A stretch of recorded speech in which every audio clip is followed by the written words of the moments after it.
It's horrific. It's one of the wokest things I have seen. It's all propaganda. Toy Story 5 is a spiritual toxin that has spurred the decay of Western civilization. I don't like them putting chemicals in the water that turn the friggin' frogs gay. Do you understand that? Serious crap. No, Alex, it isn't the chemicals in the water, it's just Toy Story 5. At least that seems to be what a very vocal corner of the internet wants you to believe. If you glance over in your feed, you'll see dozens of YouTubers claiming that Toy Story is woke, that it will poison the minds of your kids, and that it's a spiritual rot destroying our civilization. But when you listen closely to the talking heads, you will realize that there's a glaring blind spot. None of these commentators are actually talking about the film. They're just reheating the same prepackaged culture war talking points since 2018. Unlike these talking heads, Toy Story 5 isn't just following trends, it's attacking them. Toy Story 4 was released in 2019. Take a moment to think about that timeline. Just 1 year later, children would undergo the largest social experiment in human history. What if instead of going to school, we just gave them Chromebooks? What if instead of playing outside with friends, we just isolate them behind a glowing tablet? Did we kill imagination? Did we destroy an entire generation? Toy Story 5 is forcing us to reflect on the Pandora's box that we adults decided to open. So a sad fact our generation has to face is this. Our kids are less cognitively capable than we were at their age. Since we've been standardizing and measuring cognitive development since the late 1800s, every generation has outperformed their parents, and that's exactly what we want. We want sharper kids. And the reason for this largely has been school. Each generation spends more time in school. We use school to develop our cognition. Congratulations, you see your correlation. Until Gen Z. Gen Z is the first generation in modern history to underperform us on basically every cognitive measure we have, from basic attention, to memory, to literacy, to numeracy, to executive functioning, to even general IQ, even though they go to more school than we did. So why? What happened? What happened around 2010 that decoupled schooling from cognitive development? It can't be school. Schools basically look the same. It can't be biology. This hasn't had enough time to change. The answer appears to be the tools we are using within schools to drive that learning. Across 80 countries, as Gene was just saying, if you look at the data, once countries adopt digital technology widely in schools, performance goes down significantly, to the point where kids who use computers about 5 hours per day in school for learning purposes will score over 2/3 of a standard deviation less than kids who rarely or never touch tech at school. And that's across 80 countries. Bring it home to the US. Let's go to the US. We have our NAEP. That's our big data. Take any state, and here's a fun experiment you can try. Take any state NAEP data, compare that to when that state adopted one-to-one technology widely, and watch what happens. The NAEP data will plateau and then start to drop. This neuroscientist is mostly focused on cognitive and academic ability. Toy Story 5 looks at the effects of technology on play and imagination. But many people don't seem to understand what Toy Story 5 is really about, which is why we're going to examine Jeremy Grift's claims and debunk them. But in order to do that, we're going to need to discuss Toy Story 5 in a little more detail so you can understand why he's wrong. In Toy Story 3, Andy grew up and went to college. He gave his toys to Bonnie, and we assumed that they found a new happy home and that she would love them as much as Andy did. However, in Toy Story 4, we saw that she neglected Woody, relegating him to the shadows of her closet, leaving him with only dust bunnies to keep him company. Woody slowly came to terms with the realization that he wasn't needed to make a kid happy anymore, and found Bo Peep living in the wild and left his friends to join her. In Toy Story 5, Jessie, Bonnie's favorite toy, takes over, or at least that's how it seems. We see that she secretly communicates with Woody at night, phoning him in for advice. Jessie is extremely concerned with Bonnie, who seems to be incredibly shy and unable to make friends. Her parents seek to end this isolation by purchasing Bonnie LilyPad, a tablet equipped with games and social media. LilyPad seeks to completely absorb all of Bonnie's attention, time, and energy, and also to completely isolate Bonnie from her toys. While LilyPad was originally meant to help Bonnie come out of her shell and make friends, we witness Bonnie regress and curl up even tighter. As the toys try to save Bonnie, LilyPad retaliates and uses her technology to turn the entire house against them. Jessie asks for Woody's counsel as Bonnie's world collapses. Yet in this dark time, Buzz desperately yearns to profess his deep love.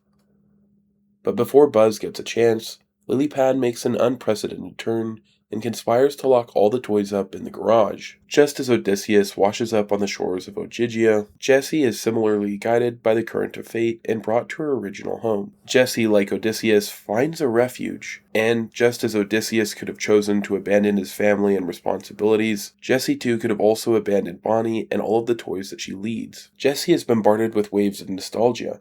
And just as Odysseus is held captive by the nymph Calypso, Jessie is welcomed into the home of Blaze, a young spunky girl who turns to Jessie for a friend. And while Jessie is tempted to forget all the people that she loves, she also remembers her eventual abandonment. Jessie eventually falls into the deep hole of despair, but is rescued by Woody and Buzz. The three help Bonnie make new friends, and return to her normal chipper self. Many vocal critics of the film, like Jeremy from Geeks and Gamers or Drunk 3PO and Ryan Cannell, compared Woody's treatment in Toy Story 5 to that of Luke in The Last Jedi. It sounds like the sequel trilogy. This is Rey's story. Let's beat down Luke and Han a little bit. And the agenda was to absolutely, positively destroy Woody and Buzz in this movie. And that's exactly what they did. Woody and Buzz got Luke Skywalkered in The Last Jedi in this movie.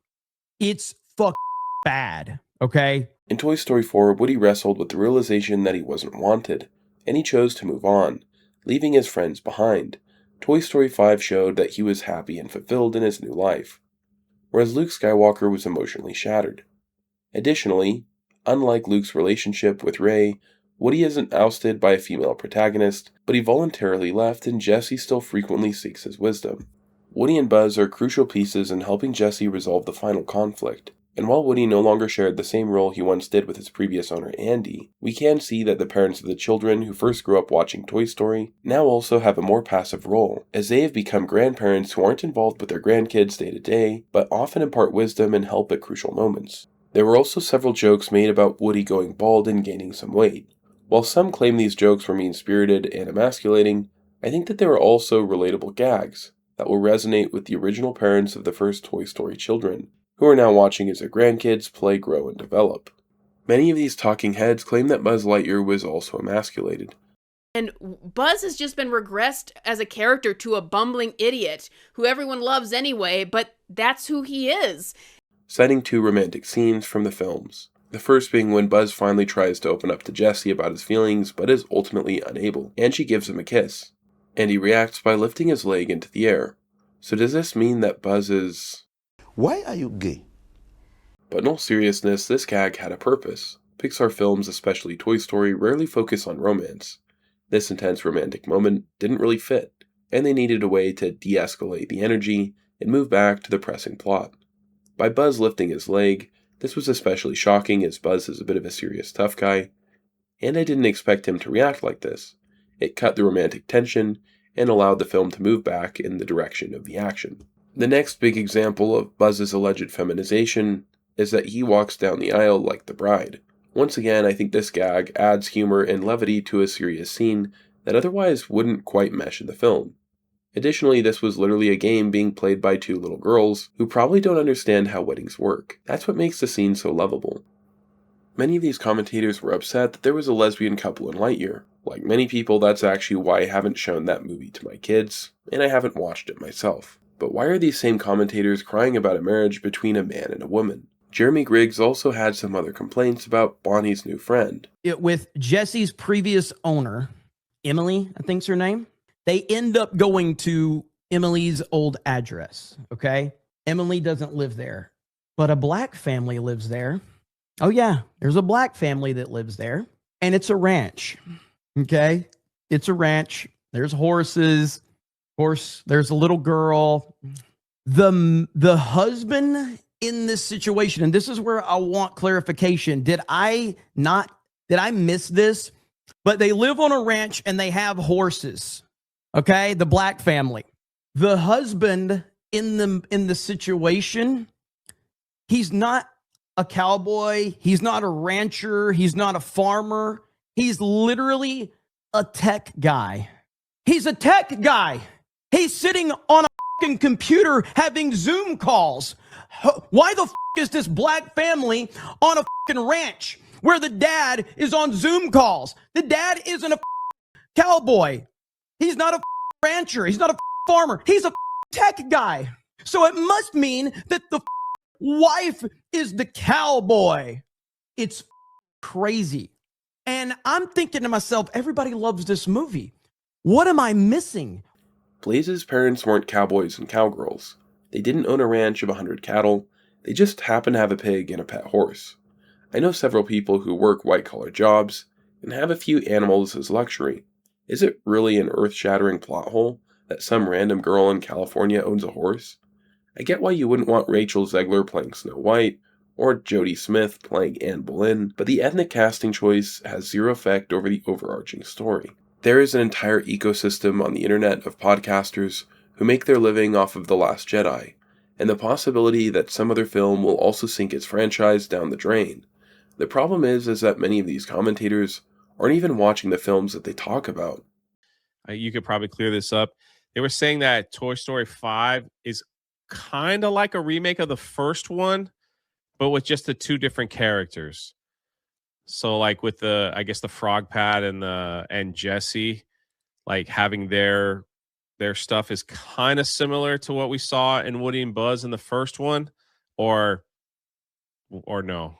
I'm also surprised that, offended millennial iPad parents didn't review bomb the movie for villainizing their favorite, caretaker, which is the tablet that they throw at their kids. From what I understand, that's not as big of the story as they'd like you to believe it is. So yeah, they were like bait and switching people because they wanted to make you think at first that the tablet was the antagonist of the story. Apparently that's not true. Yeah. And later in this article, Variety says, it's clear from both of these clips that neither Mary Morgan or Drunk 3PO had watched the film. I believe that every parent in America needs to watch Toy Story 5 and seriously contemplate whether they are raising their kids or their tablets, Netflix, and smartphones are. Bonnie is subjected to cyberbullying, the groupthink of social media, and an addiction that absorbs her imagination and happiness. Meanwhile, her parents don't even recognize the festering darkness that's weighing her down. It isn't just the children who need to unplug, but parents too. Maybe what kids need the most is a mom and dad who love them. If you actually sat down and watched Toy Story 5, I want to hear from you in the comments. Did Pixar accurately diagnose the cyber pandemic that's crushing a generation? Or do you think that the online outrage is justified? Let's not just imagine subtext, but read the actual text. If you appreciate sincere narrative analysis, hit the subscribe button. It's the best way to make sure you won't miss the next deep dive into the hidden rules of storytelling. Thanks for watching, and I'll see you on the next one.